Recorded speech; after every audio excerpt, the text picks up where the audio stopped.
has it been dealing with those high expectations? And how have you, how has that changed how you think about yourself and your life? But the truth is, no, Jamie, even with high expectations, I was always my own benchmark. So it was never about competing with anybody else. It was just always me focusing on my lane. I never was caught up in what anybody else was doing. I was just focused on what I want to do, where I want to be. And I'm a manager because we have come from a very, very far. Even during that time when you used to visit me when I was at UA, I remember this very distinctly. You saying to me that you'd want to see me push myself. So it's a bit ironic now that you'd say I was always an overachiever, because I remember that conversation you said I'm an underachiever and you don't want to see me really going out of my comfort zone. But to whom much is given, much is expected, right? That's so true. So I mean, that was kind of my thought process when I said that. I remember it was saying that. It was interesting, no, Jim. But for me, and this is something that I've always relished. I love pressure, and I think I do best under pressure. The greater the pressure is, for me, that's what pushes me.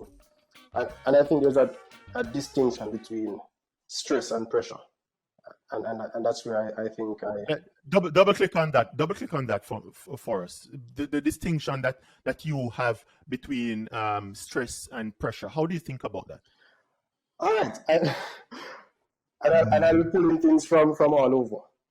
So there was this concept I learned somewhere along the line in physics, and I didn't do much physics. There was a formula, Young's modulus it was called, and it was referring to the tension in which a metal or spring could hold. And one of the formulas that was used in that is stress over strain, and it incorporated pressure. So from then I realized that there was a difference between pressure and stress. So for some reason, how I think, I always try to relate things that even probably other people wouldn't see. I would always try to bring across the different eras in my life to how it can be applied. So I thought that there must be a difference between stress and pressure if one is a part of the formula for the next.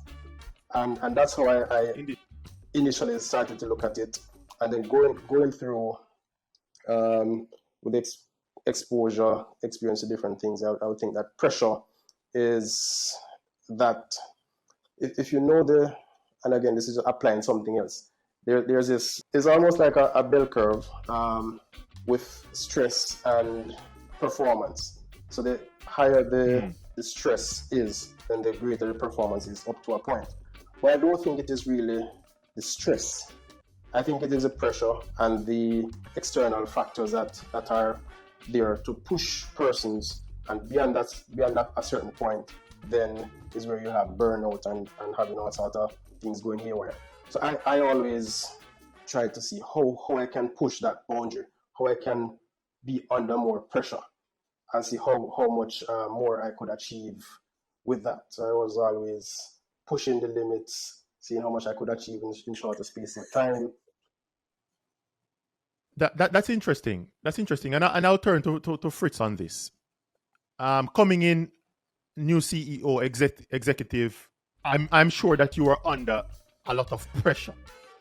And that pressure may lead to stress, right? How do you think about and balance that? What sort of process do you have in place to ensure that you are in control of the way you think and not sort of led by what's happening or the expectations from outside? Yes, very good, very good. And it's interesting, Marcus. I don't want to stray off this. I want to go back to you to listen to what you're saying. I find it very interesting. But just to say, for me, my thought process does not begin with my environment, because then you start in a defined zone. I go beyond the environment. That, put it this way, I see the pressure is important because the external things, while stress is how you internalize it. And your pressure must always be greater than your stress. I'm not sure it's a new formula, Marcus. I leave that here to interpret. But it's just an interesting thing that came up in my mind. But Yeah, and pressure is important, as you said. And life is about balancing. We have to balance. But how can we, in situations that seem impossible, how can you find the new opportunities within those? Because opportunities exist within chaos.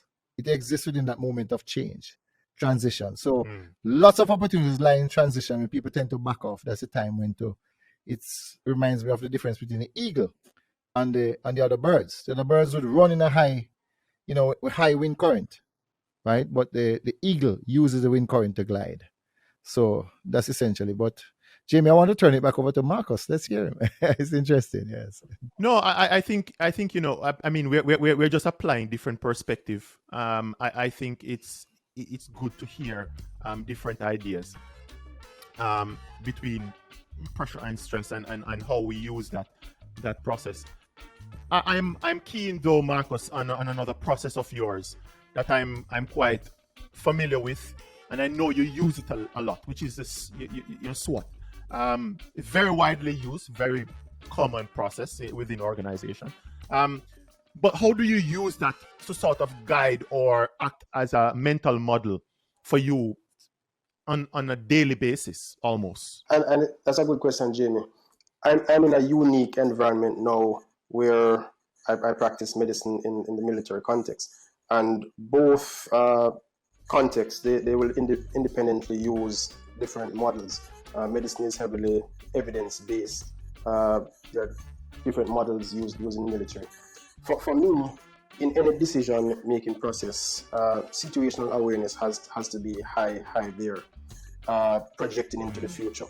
But what's also important is, as best as possible, I always try to be objective, using, and this is something that I use a lot, weighing different options that are available, putting almost a numerical value to the different options and seeing which one for this situation is best.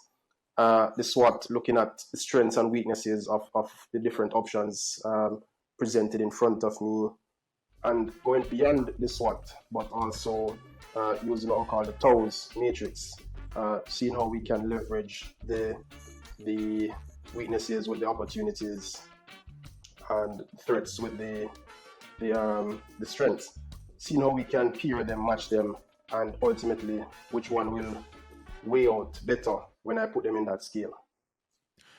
We want to thank Dr. Lee, thank Fritz for being with us, and thank you for joining the Unlearn Show. I hope that you created a new memory. Join us next week as we seek to unlearn, to rethink, to undefine, and to create a new memory. We hope that you were inspired. Thanks for joining. Thank you. Thank you. I hope I get the next invitation because this was interesting. Next week. Next week.